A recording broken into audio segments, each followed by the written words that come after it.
से भी सकल ये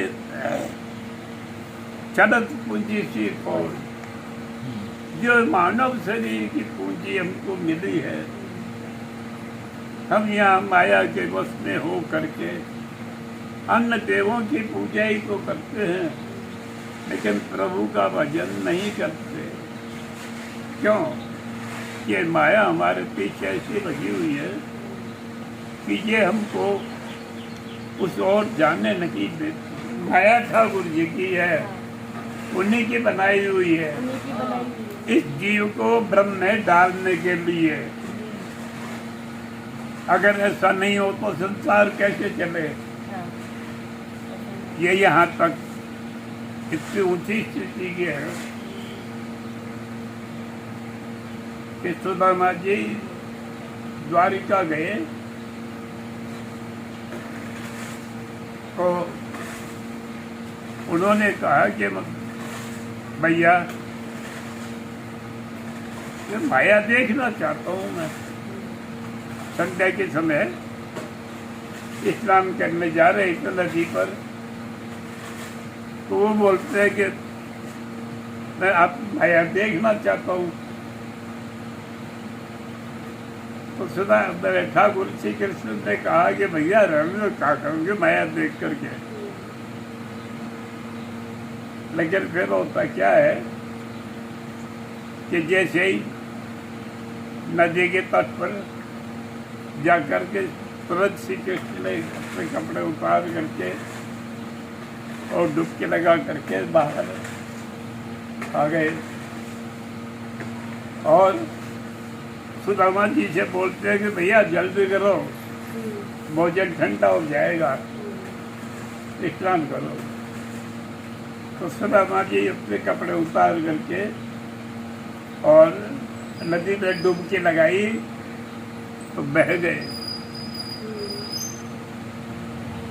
नदी में उस बहाव में बह गए। क्या होता है कि बहुत आगे चल के और एक जगह बहुत बढ़िया शहर था, घाट पे वहाँ वो निकले तो घाट पास में ही था, तो जटो घाट पर चले गए।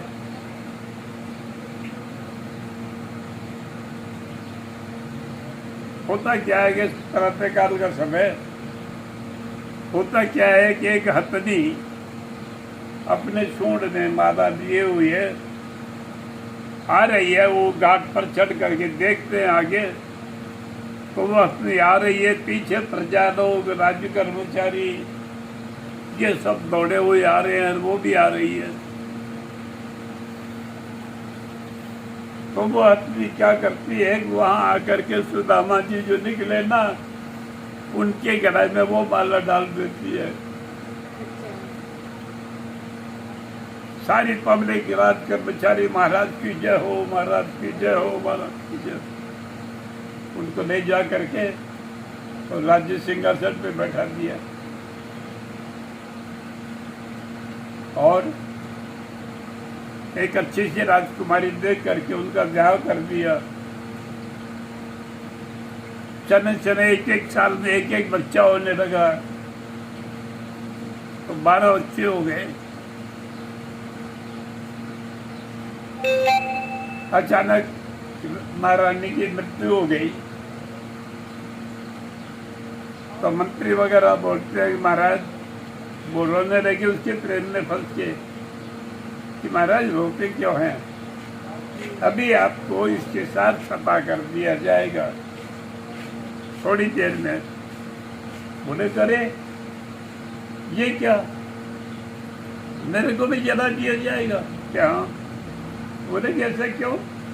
बोले हमारी यहाँ की ऐसी ही रीति है, ऐसे आपको राजा बना दिया गया और ऐसे अगर रानी मर गई तो आपको इसके साथ जला दिया जाएगा। बड़े असमंजस पे पड़े। बोलते भाई मेरे को कुछ करने का टाइम तो दो। कि हाँ ये है, आपकी मन इच्छा हो जो कर लो। तो वो बोले कि मैं स्नान करके थोड़ा भजन कर लूँ तो जैसे जाकर के स्नान करने लगे, और होता क्या है कि फिर वह और वहीं जाकर के निकले जहाँ श्री कृष्ण पीताम्बर बांध रहे थे। ये तो झाड़ बुला के निकले वहाँ, निकल करके और देखते क्या है कि श्री कृष्ण जबकि पीताम्बर ही लपेट रहे हैं, इतना ही टाइम हुआ है, पीताम्बर बांध नहीं चुके।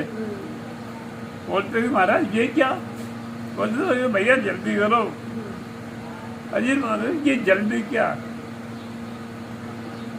मुझे तो ऐसा हुआ कि इतना हो गया और इतने बच्चे हो गए, राजा बन गया वो।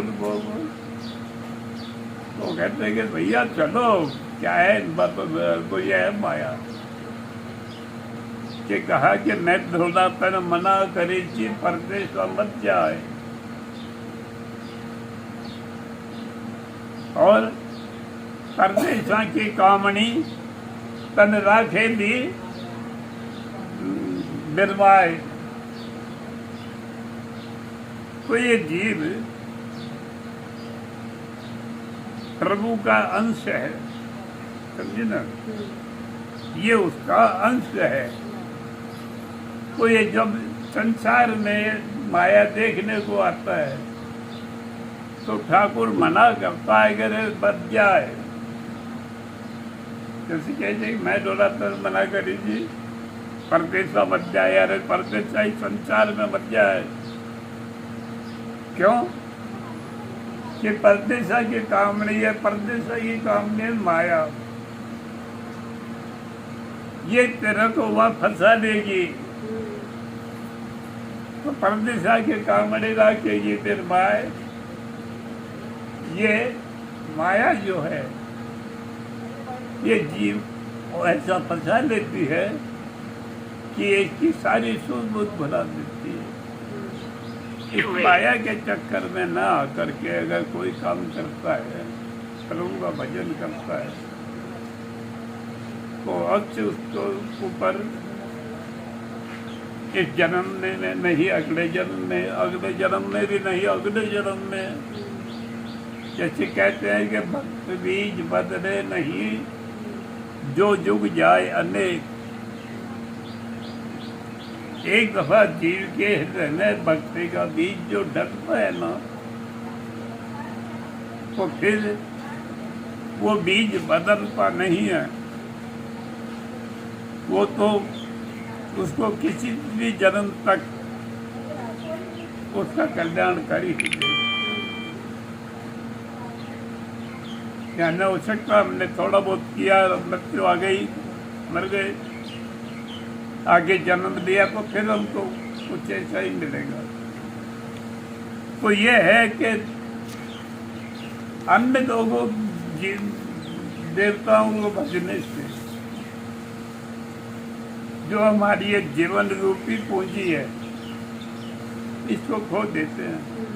इसी को सेवक जी ने कहा कि अन्य देव सेवी सकल चरण पूंजी से कोई।